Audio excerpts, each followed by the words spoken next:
There's a toxic behavior that is ruining organizations that nobody is naming. Well, not nobody, because I don't think I'm a nobody. Up until now, or up until a couple of years ago, the behavior that I'm talking about is called exploitative femininity. And the mechanism of this is essentially when a woman wages war on another woman in the moment that she feels as though this woman is undeserving of promotion, attention, and success. And the interesting part about this is that this is a dynamic that works very well under the radar because it functions and exists within the hierarchy and construct the hierarchy that I call the power pyramid, which looks at the positioning of each group in society based on race, gender, just to really name two facets that I cover in my book called Closing the Gap: How to Include Black Women in Any Gender Equity Strategy. Now, the impacts of exploitative femininity are a lot more damaging to Black women. It's not to say it doesn't exist amongst other groups between white women and white women. The point is the impact of this dynamic does not have the same long lasting effects on white women as it does on Black women.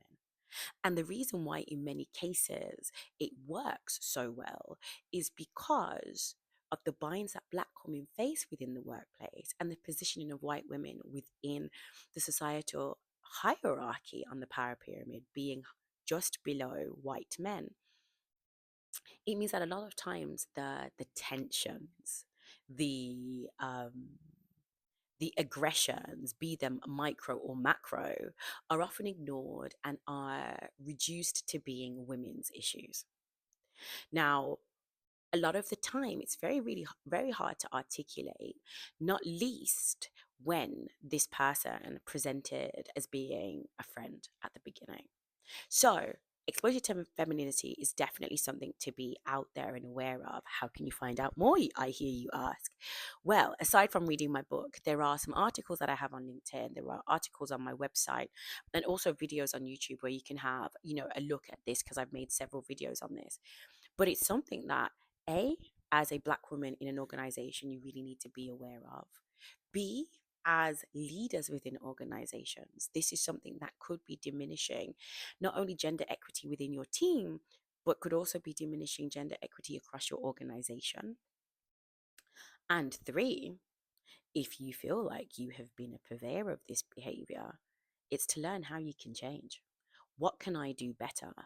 It's not that people always start out with the intention of doing it, but feeling, let's call it triggered, as though you've been overlooked, and then going out of your way to be a contributor to someone's demise. Um, as I said, it might not start out that way, but feelings are feelings, and feelings can cause us to do very crazy things, very, very crazy and damaging things. And it's never really just about intention, it's about the impact. So, if you want to learn more about, as I said, exploitative femininity, I've mentioned all the places you can find it. And if you want to learn more about how to deconstruct systems and design solutions, please join me every Friday for my podcast called Architecture of Change that you can find live on LinkedIn and also YouTube. But yeah, please keep an eye out for it. It's not as easy as you think to